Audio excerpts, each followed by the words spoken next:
आज बात करते हैं क्लास वेरिएबल और इंस्टेंस वेरिएबल के बारे में। तो क्लास वेरिएबल होता है, क्लास वेरिएबल और एक क्लास वेरिएबल होता है और एक इंस्टेंस वेरिएबल।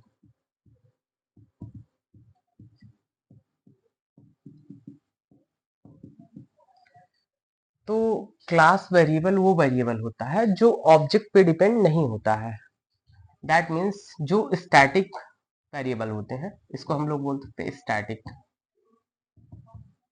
स्टैटिक कीवर्ड से जो वेरिएबल बनाए जाते हैं वो क्लास वेरिएबल होते हैं। वो उनका डिपेंडेंसी ऑब्जेक्ट पे नहीं होता है।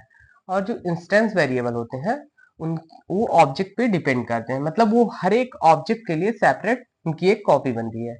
जबकि जो क्लास वेरिएबल होते हैं उनकी कॉपी एक ही मतलब वो एक ही बार बनते हैं, बट वो सारे क्लास के ऑब्जेक्ट जो है उसको यूज कर पाते हैं।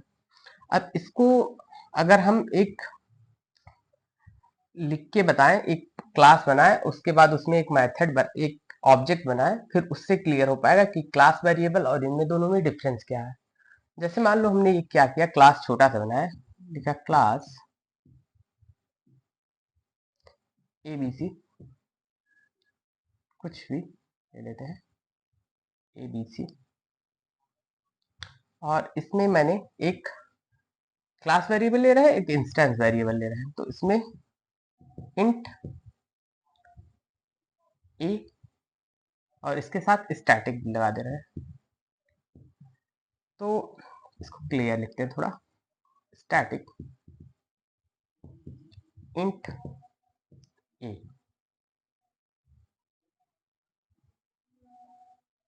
एक ये डिक्लेयर किया वेरिएबल, और दूसरा वेरिएबल हम ले रहे हैं इंट बी। और फिर हम बस सिंपल से एक मेन मेथड लिख दे रहे हैं, और फिर इसमें कुछ भी, चलो ये बी को प्रिंट करवा लेते हैं, system dot out dot print L A और बी।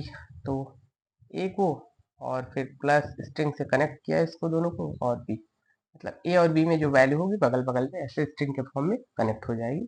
ये लॉजिक कोई खास मतलब इनसे नहीं, बस हमको डिफाइन करना है, इन दोनों में डिफरेंस बताने की कोशिश हमने किया है। तो यहाँ पे ये स्टैटिक कीवर्ड लगा है तो इसलिए एक क्लास वेरिएबल है, और ये बी के साथ स्टैटिक वर्ड नहीं है, मतलब ये नॉन स्टैटिक इसको बोल सकते हैं। तो ये नॉन स्टैटिक है, इसलिए इंस्टेंस वेरिएबल है।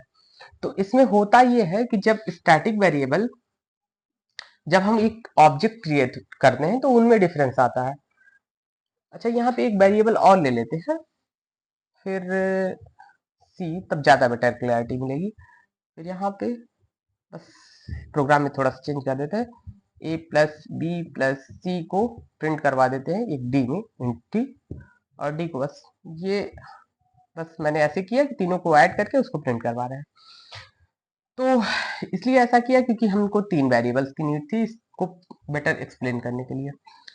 तो अभी हम जब इस क्लास का एक ऑब्जेक्ट क्रिएट करेंगे, कैसे एक ऑब्जेक्ट क्रिएट करेंगे आपको पता होगा। अगर ऑब्जेक्ट क्रिएट करना होगा किसी भी क्लास का तो ऐसे लिखते हैं, जैसे क्लास का नाम ए बी सी और ऑब्जेक्ट का नाम obj1 लिख दे रहे हैं, इक्वल्स टू न्यू, और क्लास का नाम ए बी सी पैरेंथेसिस।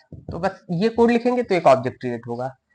तो हमें अभी इस पे फोकस नहीं करना, बस बट ये बताना है कि क्या कैसे होगा ये चीज। तो जब हम एक ऑब्जेक्ट क्रिएट करेंगे इस क्लास का, मान लो मैंने तीन ऑब्जेक्ट क्रिएट किया, यहाँ पे एक ऑब्जेक्ट क्रिएट किया, उसका नाम obj1 रखा जो भी abc क्लास का है, और दूसरा एक ऑब्जेक्ट क्रिएट किया जिसका obj2 नाम है, और तीसरा एक ऑब्जेक्ट क्रिएट किया। ठीक है, तीन ऑब्जेक्ट इस क्लास के क्रिएट हो गए। तो अभी ए क्या है, स्टैटिक वेरिएबल है, मतलब ये क्लास का वेरिएबल है ये। तो होगा ये कि ये जो स्टैटिक वेरिएबल है ये तीनों ऑब्जेक्ट के लिए या फिर इस क्लास के जितने भी ऑब्जेक्ट होंगे बस एक ही बार बनेगा वो। बट यहाँ पे बी और सी जितने ऑब्जेक्ट बन रहे हैं, हर एक ऑब्जेक्ट के करस्पॉन्डिंग बी और सी बनेंगे। जैसे अभी ये का सीन कुछ ऐसे होगा कि ए कहीं बाहर किसी ऑब्जेक्ट का नहीं होगा, ये फिर ऐसे कहीं मेमोरी ए को लोकेट होगी, मतलब यहाँ पे जो भी आप रखोगे ए में आ जाएगा, ए कुछ बाहर बनेगा। बट बी और सी क्या होगा ना, क्लास के वेरिएबल क्लास के अंदर होंगे, यहाँ पे बी यहाँ पे सी, ऐसे इसके भी बी और सी होंगे, ये यहाँ पे भी बी और सी बने। अब इसमें डिफरेंस ये हुआ, मान लो ये पूरी क्लास के सारे वेरिएबल हैं। अभी ये जो हमने स्टैटिक लगा दिया, इस वजह से एक ही ए बना, और वो ये ऑब्जेक्ट वन भी एक्सेस कर पाएगा, ऑब्जेक्ट टू के थ्रू भी एक्सेस ए को कर सकते हैं, मतलब ये भी इसको यूज कर सकता है, ये भी इसको यूज कर सकते हैं, और ये भी इसको, क्योंकि ये स्टैटिक है, ये सबके लिए एक ही बार बनेगा, पूरे क्लास के जितने भी ऑब्जेक्ट होंगे कोई भी इसको यूज कर सकता है। बट यहाँ पे बी और सी क्या है कि इसके बी और सी इसको यूज कर सकते हैं, जैसे इसको इसके बी को एक्सेस करना हुआ तो फिर इसके नाम से एक्सेस करेंगे, और इसके बी और सी वेरिएबल को इसके नाम से। तो ये सारे नॉन स्टैटिक वेरिएबल, मतलब जितने भी ऑब्जेक्ट क्रिएट होते हैं वहां पे सेपरेट उनकी कॉपी बन जाती है, बस जिसके साथ स्टैटिक होता है, क्लास का नाम होता है, उसके साथ वो सिंगल ही बार ही डिक्लेयर होता है। तो आई होप ये स्टैटिक और नॉन स्टैटिक वेरिएबल समझ में आया होगा। Thank you.